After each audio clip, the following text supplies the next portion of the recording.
Le damos la bienvenida en este momento al ingeniero Víctor Aristizábal de la empresa Cademac, quien nos hablará hoy sobre el ladrillo de arcilla, lo que todo director de obra debería saber.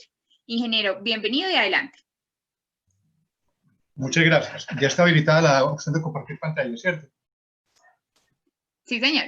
Muy bien. Entonces vamos en este momento a compartir y ustedes me dirán cuando la pantalla... Ya la estamos viendo. Muy bien. Poner en pantalla completa. Ya, perfecto. Perfecto. Permítame, yo minimizo la pantalla en la que aparezco yo aquí. Muy bien. De manera que muy buenas tardes a todos. Tenemos apenas un tiempo de 45 minuticos, que realmente no es tan largo, para hablar muchas cosas que tienen que ver con el ladrillo a la vista y el ladrillo en general para mampostería. Vamos a tratar de aprovechar estos 45 minutos sin que vaya a quedar atropellada la charla, porque el tema es un poco largo. De manera que el objeto de esta conferencia es una reflexión sobre el oficio, porque nosotros en toda nuestra experiencia de muchos años vemos que el ladrillo se usa tal vez como el material de construcción más importante a nivel local, en el plano local o a escala local. Y nos enfrentamos muchas veces con patologías que uno dice, bueno, ¿por qué surgió esta patología? Que ustedes, para algunos casos son postventas, para otros son mayor costo para el usuario, que finalmente tiene que terminar de sacar de su bolsillo para que la fachada le funcione o la mampostería le funcione. Entonces se trata de una reflexión sobre cómo hacer los muros de la mejor manera posible.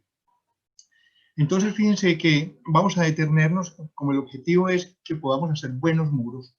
Uno lo primero que tiene que hacer es ¿qué es un buen muro? Esta pregunta que parece tan tonta es una pregunta esencial, porque si quien está haciendo el muro no sabe cuáles son aquellas cosas de las que va a depender que el muro permanezca bueno en el tiempo, es muy posible que se fije solamente en el aspecto formal y deje de atender aquellas cosas que va a hacer que el muro tenga un buen desempeño en el largo plazo para sus solicitaciones de diseño, para sus atributos estructurales, estéticos, térmicos, que tengan unos bajos costos de mantenimiento y que no requiera ser reparado. Entonces es importante saber qué es el buen muro. Entonces lo primero es que no basta con que un muro parezca muro para que sea buen muro. La mayoría de las veces nosotros pasamos mirando que parezca un muro, pero no nos fijamos en aquellas cosas que van a hacer que sea un buen muro en el largo plazo. Digamos que si yo tuviera que dar una definición muy cortica y muy clara, que tuviera bastante contenido, que si uno reflexiona sobre ella, tenga bastante tela que cortar, uno diría que un buen muro es impermeable y se apoya y se conecta debidamente con la estructura. Si al muro le falla la permeabilidad, o no está bien apoyado con la estructura, o no está debidamente conectado con la estructura, pues va a tener problemas de desempeño. Ahora vamos a ver cómo los problemas de apoyo y los problemas de conexión pueden redundar también en problemas de permeabilidad. El punto es que no siempre hacemos buenos muros.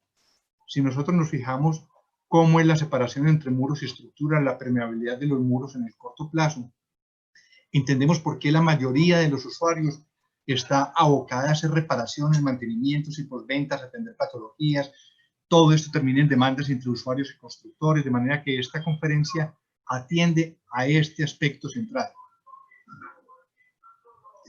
Espero que aquí dos videitos funcionen. No pretendo que haya sonido.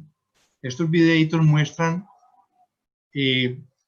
cómo en el corto plazo, después del lavado de las fachadas, la mayoría de los revites son unos revites de muy mala calidad desde el punto de vista de que son pésimos sustratos para soportar un hidrófugo. La consecuencia de esto es que cuando se pone un hidrófugo sobre un revite de mala calidad, no conseguimos una buena durabilidad del hidrófugo y en el corto plazo vamos a tener que fachadas que deberían estar soportando una presión de viento importante, que esta prueba se llama la prueba de tubo Rilem o pipeta de Karsten, y en esta prueba el ladrillo debería permanecer 24 horas sin descender el agua. Pues aquí tenemos que la realidad de la mayoría de los muros que nosotros hacemos cuando les hacemos una prueba de permeabilidad es que se comportan como el que se muestra en el video. Naturalmente, esto no va a favorecer un buen desempeño de largo plazo de los muros. Pero eso son cosas que no vemos, son cosas que tenemos que ir a medir. La pregunta es, ¿qué pasa con las que vemos? Esto, después de muchos años de recorrer edificios y asistir a los copropietarios en los asuntos de mantenimiento y de patologías, nos encontramos que es más común de lo que pensamos que la mampostería falla. La conclusión es que evidentemente algo no estamos haciendo bien. Seguramente estamos fallando en muchas cosas que ahora las vamos a repasar rápidamente. Aquí vemos muros mal apoyados contra el borde de losa, fallas por cortante de muros, voladizos que fallan en las fachadas, de manera que ese algo no estamos haciendo bien. Tenemos que pensarlo porque lo que me encuentro yo visitando las obras es que nos la pasamos resolviendo los problemas equivocados. Y esto, pues, con el debido respeto, yo digo que nos hacemos las preguntas bobas o las preguntas fáciles. Entonces todo el mundo vive pendiente de qué resistencia tiene un ladrillo, qué absorción de agua tiene, si la firma constructora tiene sistema de aseguramiento de la calidad, le preguntan a uno por el título minero de la ladrillera, por la licencia ambiental, hasta por los certificados de gases de los carros, pero nadie va a la obra a fijarse en aquellos aspectos de los que va a depender la calidad final del muro. La pregunta es, cuando hacemos una obra, ¿quién lleva el peso del desempeño de la obra? Si uno supone que la obra, la calidad de la obra está compuesta por la calidad de los materiales, más la calidad del diseño, más la calidad de la construcción, más la calidad del mantenimiento, y que de eso va a depender el desempeño de la obra, nosotros podemos tener, como se ve arriba a la izquierda, unas obras en las que el peso del desempeño lo llevan la calidad de los materiales, la calidad del diseño y la calidad de la obra. El mantenimiento pesa muy poquito.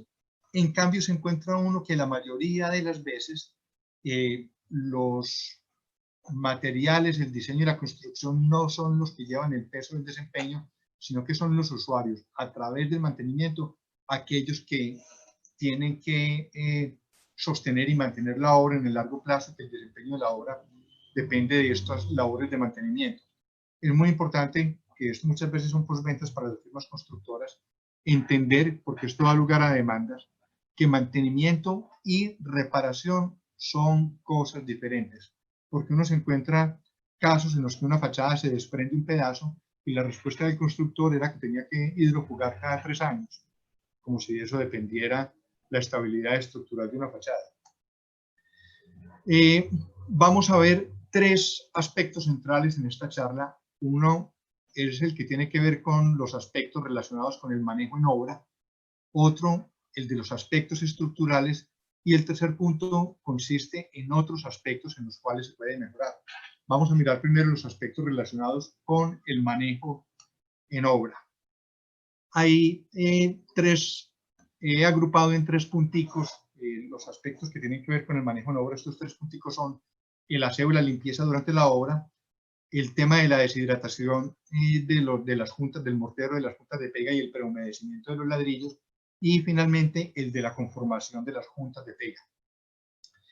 Aseo y limpieza, digamos pues que podemos mostrar muchas fotos, pero todo el mundo sabe que cuanto más húmedo y más sucio esté un muro en el momento de la lavada, mayores dificultades vamos a tener. El reclamo que yo hago siempre que voy a las obras es que los muros de fachada no son manejados como un acabado. Uno se encuentra que cuando todo el personal de la obra está involucrado siendo vaciados y las fachadas ya van 3 o 4 pisos debajo de los vaciados, uno les pregunta que cuándo van a instalar acabados y le dicen a uno que faltan 6 meses para acabados. Nadie está consciente de que las fachadas son acabados y por lo tanto no las tratan ni los manejan como acabados. De ahí la dificultad que muchas veces enfrentamos en los resultados de las fachadas después del lavado y la protección. Hay un ensayo que mide cuál es el contenido de sales solubles de los ladrillos y hay gente que lo manda a hacer sin darse cuenta de que las contaminaciones de la obra y las humedades de obra aportan una cantidad bárbara de sales y que si estas situaciones se sostienen durante un tiempo prolongado, pues las fachadas van a quedar excesivamente contaminadas y dificilísimas de lavar, como se ve por ejemplo en el muro de la izquierda o en las humedades de la derecha.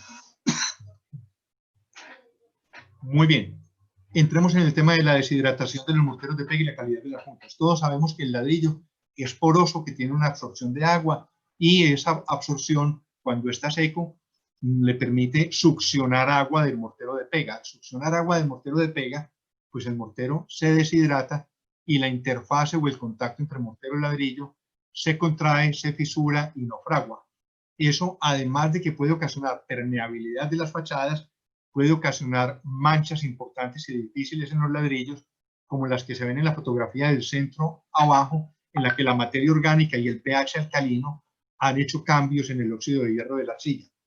Hoy estamos recomendando dos cosas fundamentalmente. Primero, involucrar retenedores de agua, porque son fundamentales. Y dos, quitarle el trabajo de prehumedecimiento a los pegadores, porque es que a los pegadores prehumedecen con el primer mezclero con agua que les llevan al piso. Apenas se acaba, es muy difícil que ellos vuelvan a reponerlo y hacer la tarea. Entonces lo que estamos recomendando es que cuando los carros lleguen con las estivas de ladrillo, las estivas se almacenen directamente en los pisos. Y al final del día, con una manguera, se moja toda la estiva que está todavía cerrada con plástico, se moja por encima, de manera que los ladrillos pasen toda la noche húmedos y sin evaporar el agua. Así al otro día el pegador que tiene acceso a la estiva necesariamente va a sacar ladrillos que han tenido suficiente prehumedecimiento. De manera que este es un cambio y una novedad en las recomendaciones que traíamos desde hace muchos años, porque ya que el ladrillo llega en estivas, en carros, en grúas y puede ir a los pisos, se nos facilita hacer este trabajo. El otro muy importante es el que tiene que ver con los retenedores de agua. Hay muchos estudios en muchas partes del mundo, en España, en Estados Unidos, en universidades especializadas en mampostería y ladrillo, que demuestran que la permeabilidad de la mampostería depende de la calidad de las juntas de pega. Digámoslo de esta manera, junta de pegas permeables, aún con el hidrófugo, van a producir fachadas permeables. Y juntas de pega impermeables, aún cuando no se tenga hidrófugo, van a producir fachadas impermeables. Los ensayos con retenedores de agua, que consisten en coger un murete y a uno de ellos por la cara, por el revés, ponerle un estuco que corresponde a los de las fotografías de la derecha y luego poner una manguera con una ducha durante varias horas a mojarlos, comprueba que la impermeabilidad, como se ve en la fotografía de izquierda arriba, la impermeabilidad está dada es por la calidad de la junta de pega. En este caso, al ponerse un retenedor de agua en la fotografía superior derecha, no hay permeabilidad, mientras que en la fotografía inferior a la derecha, el murete que se hizo sin retenedor de agua, en este caso se utilizó Hydro-Red dosificado en 1 kilo del producto por saco de cemento. Y ese es el que permitió conseguir el resultado de la derecha. De manera que la suma del retenedor de agua más el prehumedecimiento de los ladrillos puede conducir a juntas de pega de baja permeabilidad. Pero no es el único aspecto. La calidad de la junta de pega también depende de su conformación. Ustedes pueden ver en la fotografía de todo el centro que una junta de pega llena de huecos es muy difícil de que contenga el agua. Hasta tal punto, esto llega a volverse un asunto muy serio en muchos edificios. Hasta tal punto que muchas veces hemos necesitado coger edificios viejos que no estaban revitados y estaban como está a la izquierda, como está en la parte superior. Esta es la fachada antes, era una fachada muy húmeda y con paso de agua al interior. Si uno mira de cerca, las fachadas eran ranuradas y están oscuras de hongos y meteorización.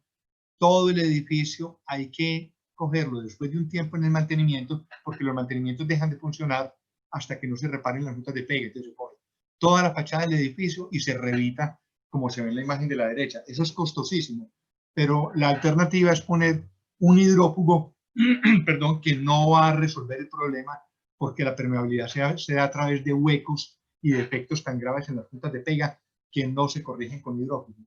La imagen del centro muestra el procedimiento que hay que hacer. Hay que irse por todo el edificio levantando los revites, volviendo a poner un revite y taponando el revite. Es decir, esto es una redundancia. Remachando el revite. No se les olvide que la palabra revite significa remache. Esto es remachar. La recomendación que nosotros hacemos es que los revites sean, las juntas, mejor dicho, sean cóncavas a ras, como se ve en la parte superior de este dibujo, que la junta es cóncava. Muchas veces la gente cree que cuando decimos cóncava a ras estamos diciendo ranurada. No es ranurada. Las dos fotografías, izquierda y derecha, muestran cuál es el aspecto que se quiere dar y observen la calidad de esas puntas de pega, que son unos revites extraordinariamente sanos, aun cuando se hayan lavado con los ácidos de la limpieza de fachadas. De manera que el último paso para tener una junta de pega impermeable, es decir, una fachada impermeable, que es lo mismo, es un buen revite. Y un buen revite se logra con la conformación de la junta cóncava rasa. Si la hago revitada no es tan bueno, y si la hago ranurada ya es deficiente. Muy bien, ya que pasamos los puntos de manejo en obra, nos vamos a concentrar en los aspectos estructurales. En los aspectos estructurales vamos a ver 5 punticos, que son el más importante tal vez el de la separación muro-estructura, el siguiente es el de muro apoyados en voladizos, el tercero es muy cortico, una propuesta para el manejo de antepechos, otro capitulito cortico sobre anclaje de duelas y espesor de muros. En alguna asesoría que le he dado a firmas constructoras me han preguntado que saque los 10 mandamientos de la mampostería, y yo digo que este se puede reemplazar por un solo mandamiento, y es que si yo tengo que escoger algo de los muros, yo escogería que todos los muros de fachada y divisorios estén debidamente separados de la estructura para que no tomen cargas de ellas. Y esto no es un capricho mío ni que yo sea un sabio. Esto solamente hay que leer el código sismoresistente, la NSR 10, y nos dice que la separación de los elementos no estructurales de la edificación debe ser lo suficientemente amplia para garantizar que no entren en contacto los elementos no estructurales para los desplazamientos impuestos por el sismo. Nosotros vemos en la gráfica un pórtico que con todas sus derivas, obviamente no es el dibujo de un pórtico rígido, sino de un pórtico muy dúctil, pero nosotros en los edificios de pisos, de bastantes pisos, en los pisos elevados, tenemos derivas muy altas con unas deformaciones absolutas muy grandes que pueden imponer cargas importantes sobre los elementos no estructurales. Entonces, el primer punto es tener en cuenta que debe haber una debida separación entre muro y estructura, lo que, como vemos en esta fotografía de la derecha, no siempre hacemos, es decir, escasamente hacemos.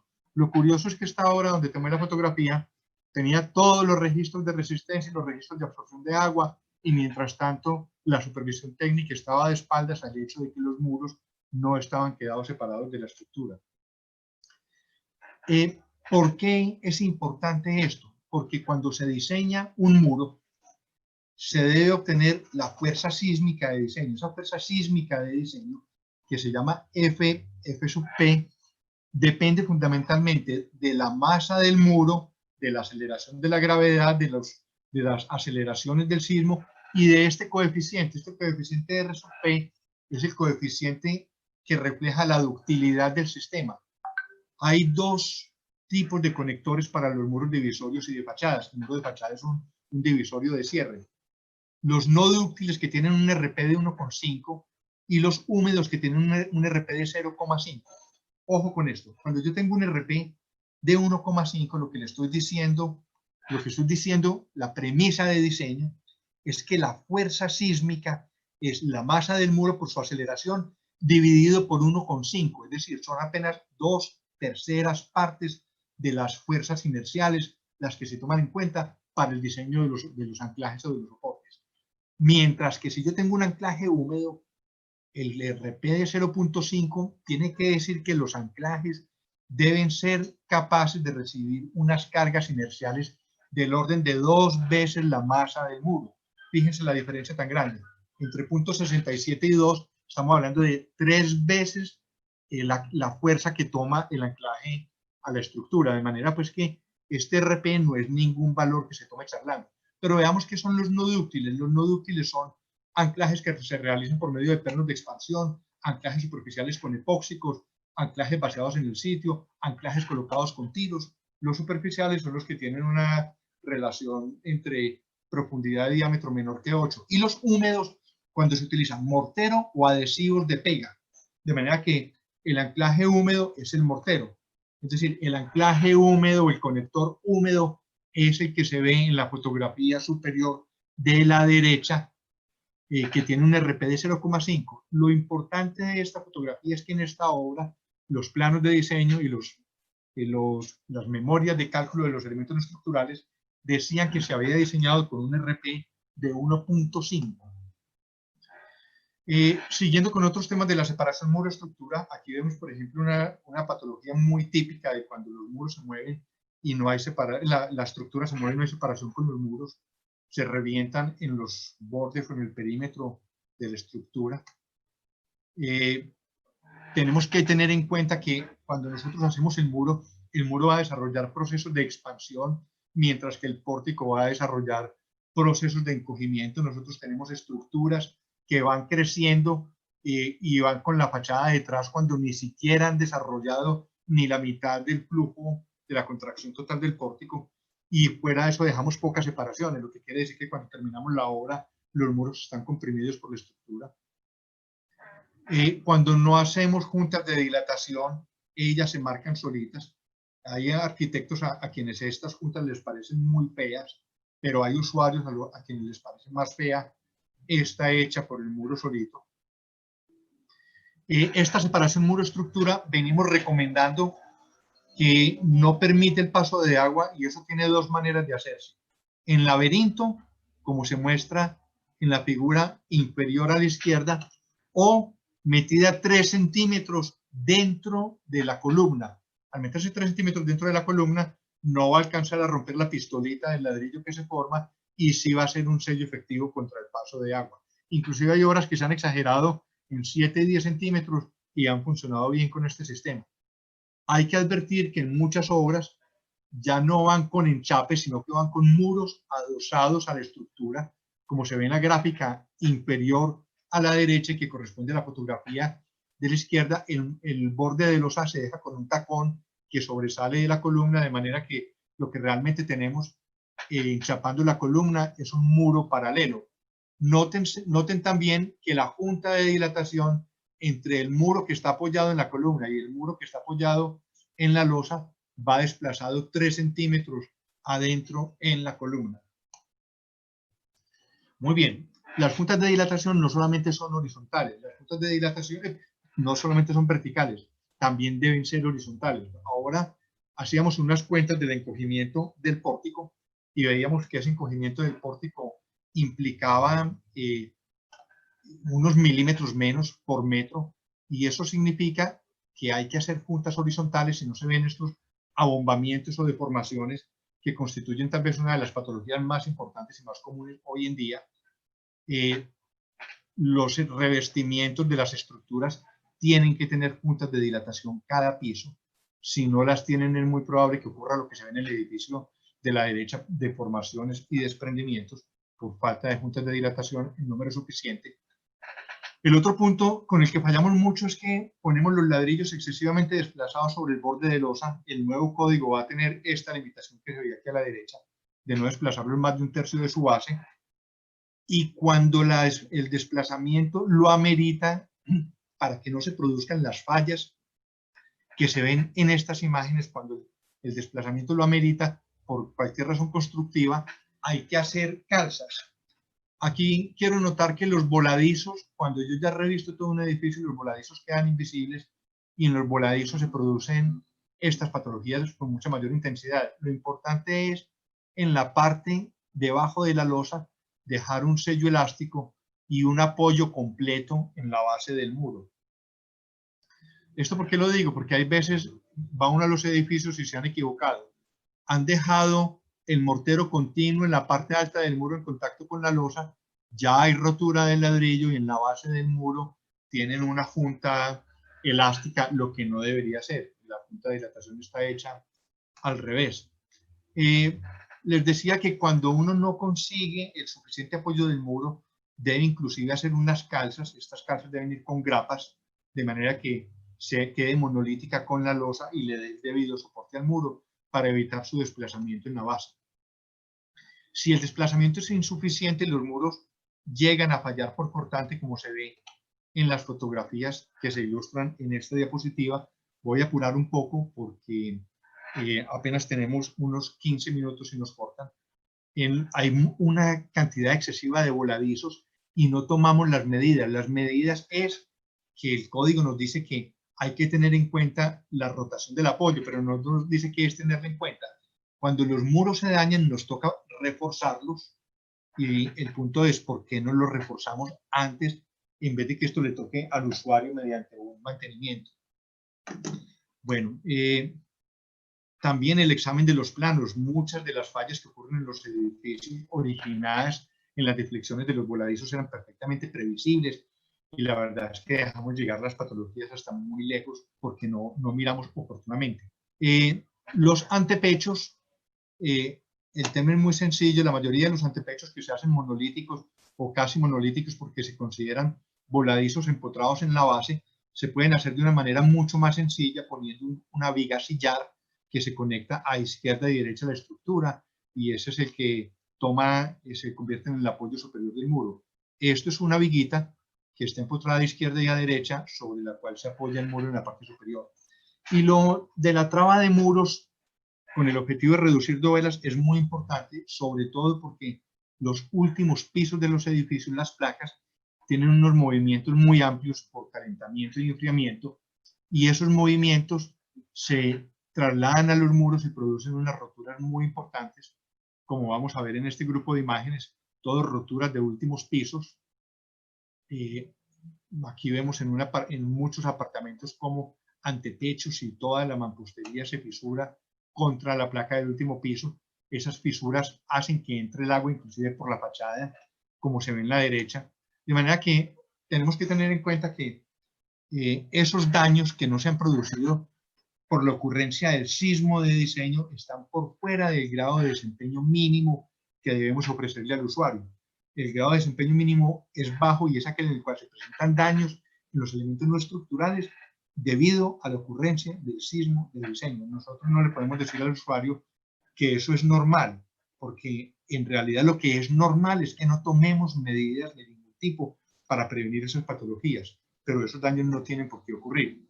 Así que miremos que si la placa de último piso se puede mover sin conexión con ese muro, o si hay conexión que sea dúctil y separada, pero nunca con un mortero rígido, nosotros podríamos prevenir muchas de las patologías. Les recuerdo que las uniones con trabas se pueden hacer. El nuevo código va a traer una formulación un poco más compleja, pero fundamentalmente lo que garantiza es que la aleta tenga un espesor de 6 o 12 veces el ancho del muro, según sea en L o en T. Muros que no pueden tener trabas, los muros que son muy largos y están apoyados en elementos que se deforman, como este que está en el voladizo, está bien que tenga juntas de dilatación. Los muros de cierre de las terrazas deben ser separados también para que las terrazas se puedan mover sin inducir deformaciones. Cuando hay que hacer lagrimales, hay que tratar de que la junta del lagrimal no coincida con la junta del muro para que no se vuelva un acceso de agua, como se ve a la izquierda. Y ahora vamos a entrar al tema de las dovelas de los muros. Acuérdense que una dovela es una varilla lisa que transmite carga, no absorbe carga. Son esencialmente elementos conectores. La diferencia entre dovela y refuerzo es que el refuerzo toma cargas de tracción y asume la resistencia y la fricción. Este es el esquema de una dovela de transferencia de carga entre dos losas de piso. ¿Por qué lo digo? Porque cuando llego a los planos de los edificios, muchas veces me encuentro que no hay una claridad conceptual al respecto. Y estamos tratando todas las dovelas como si fueran muros. Permítanme un momento. Todas las dovelas como si fueran muros. Este dibujo quedó malo porque hay una dovela abajo. Las dovelas solo van arriba y tienen como función evitar el volcamiento del muro. No tienen como función trabajar como refuerzo. Como su función es únicamente resistir fuerzas horizontales, no tienen que ir embebidas con epóxico. Van embebidas con epóxico las que van empotradas en la losa arriba y abajo, y tienen que ir empotradas para que cuando el muro se deforme, se flexione o se pandee por fuerzas horizontales perpendiculares al plano, ese refuerzo puede asumir la tracción. Entonces me he encontrado refuerzos que no llevan epóxico contra la losa, y me he encontrado dovelas con epóxico y continuas de arriba a abajo, cuando su única función era hacer un apoyo frente al volcamiento del muro. Les recuerdo que la norma establece la obligatoriedad de tener ventanas de inspección para las dovelas, para alturas mayores a 1.40, por debajo no es obligatorio, y que la tabla D461 del código les da para cada obra, para cada tipo de ladrillo, para cada tipo de mortero, cuáles son las alturas máximas de inyección, las alturas máximas de inyección que pueden tener en función del tipo de mortero y en función de las dimensiones de las celdas de los ladrillos. El tema de los espesores de los muros, yo veo en la mayoría de las obras que es escogido como el F''M, un mago sacando una carta de un sombrero. El espesor del muro debe atender fundamentalmente la esbeltez, que el muro no se vuelva muy esbelto para que tenga un adecuado desempeño estructural, haya facilidad constructiva y además se tengan mejores condiciones de aislamiento térmico, acústico y de impermeabilidad. Este es un ejemplo de qué significa facilidad constructiva. Este es un muro de 12 centímetros de espesor con una altura de 3,80. Este muro... Ingeniero. Está ahí. Nos quedan 10 minuticos a partir de este momento. Muy bien, muy claro. Este es un muro que requiere una viga intermedia porque se hace un muro de 12. Si se pasa a un muro de 15, el muro ya no requiere las vigas ni requiere todo el reforzamiento que tenía para el diseño. Eso lo olvidamos muchas veces. El F''M como punto de partida. En la mayoría de las obras me encuentro una gran dificultad para cumplir la ecuación unitaria con la resistencia de los ladrillos. Me voy a concentrar en la diapositiva clave. La diapositiva clave es que nosotros hacemos muros en realidad de 78 kilos por metro cuadrado. Y el código dice que hay que diseñar con 130 si es un muro de 10. Y de 126 kilos en muro de 15, el código dice que pesa 200. Es decir, el código nos está imponiendo, en el caso del muro de 10, un 66% adicional de cargas. Ese 66% adicional de cargas nos va a dar más cargas de compresión y más cargas de flexión.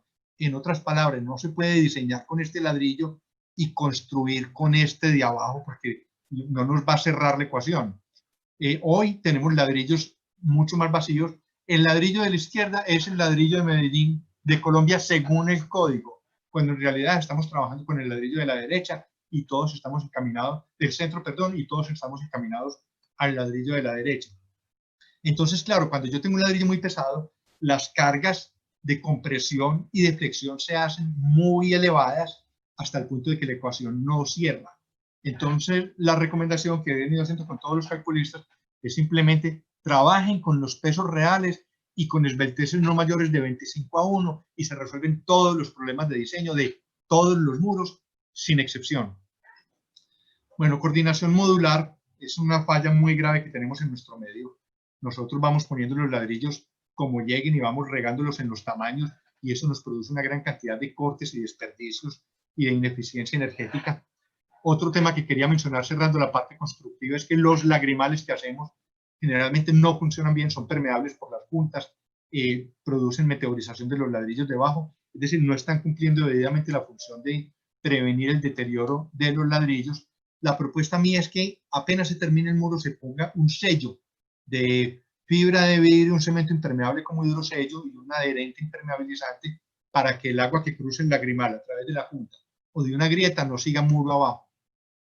También hidrofugar los portagoteras por debajo para evitar que el agua dé la vuelta. Hacer todos estos sellos tempranos encima de lagrimales, en muros de cierres de terraza, es decir, tratar de contener a tiempo la humedad de obra. Entramos para cerrar en el tema de pintura y lavado y protección de fachadas. El primero es que surge muchas veces que hago primero si pintar o lavar. Entonces lo importante es lavar primero toda la fachada y proteger antes de pintar. De esta manera los muros de ladrillo ya hidrofugados no absorben regueros de pintura y se elimina el riesgo de que los productos de lavado y los hidrófugos deterioren la pintura. Hay que tener un gran cuidado con el revite durante el lavado y a lo largo de la obra. Nadie puede lavar obras como estas y es lo que enfrentan muchos de los contratistas y surgen muchas dificultades por esto. Cuando se cotice un lavado de fachada, hay que tener en cuenta que la solución de lavado debe ser una solución técnica que no dañe el revite, que no modifique el pH del sustrato, que no interfiera con el desempeño del hidrófugo, entre muchas otras circunstancias. La solución debe ser específica para el tipo de manchas que se traten, contener encapsulantes de sales de manera que le apostemos al lavado, no al relavado, porque para muchos contratistas es mucho más cómodo y más rentable relavar las fachadas que lavarlas bien. Es muy importante que las soluciones de lavado no dañen los revites porque hasta ahí llega la impermeabilidad de largo plazo de las fachadas. También es muy importante hacer mediciones de desempeño de los hidrófugos, muestras previas y posteriores cuando se reciba la hidrofugación. Hoy estamos trabajando para los ladrillos rojos, los rinses integrales, porque ya le quitan al contratista la responsabilidad de preparar soluciones de lavado, ya vienen de una vez listas. Entonces hay rinses para ladrillos rojos y chocolates y rinses para ladrillos claros.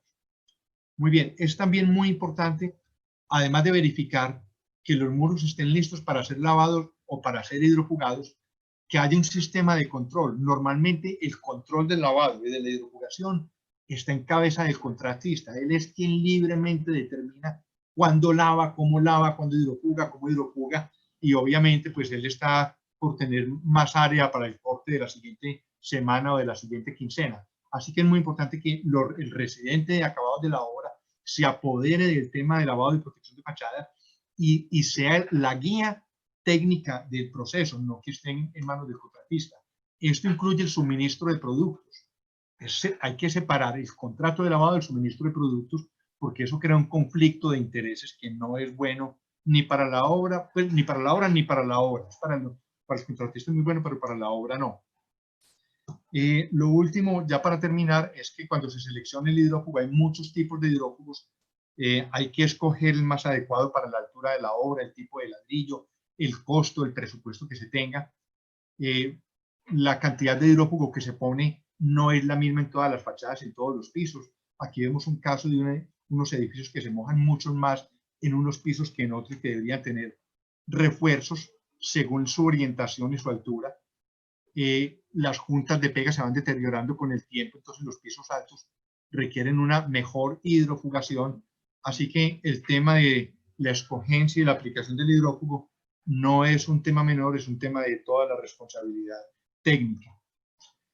Finalmente, muchas personas no saben, es posible cuando haya una obra que lo amerite, que los ladrillos se prehidrofuguen no con hidrófugos, sino con soluciones hidrorrepelentes. Estas soluciones tienen la función de impedir que el agua, a partir del momento en que seque el hidrófugo, impedir que el agua entre al ladrillo. Con esto se quitan las eflorescencias y las manchas de cemento. No exime a la obra de un manejo limpio de la fachada, pero sí facilita que se obtengan resultados de una calidad mucho mejor que con los métodos y descuidos comunes que tienen las obras. Me disculpan que haya sido la conferencia tan atropellada, pero en realidad 45 minutos es un tiempo corto para esto. El objetivo es sembrar en ustedes la inquietud de que todos los procesos que tienen que ver con la calidad de la mampostería parten de entenderla y de aplicar lo que uno entiende y los criterios técnicos al desarrollo y construcción de los muros de fachada y de la mampostería interior, que no basta con estar revisando resistencias y absorciones, que tenemos que estar dentro de la obra verificando que las premisas fundamentales de diseño sí se cumplan. Así que muchas gracias y muy amables por su atención.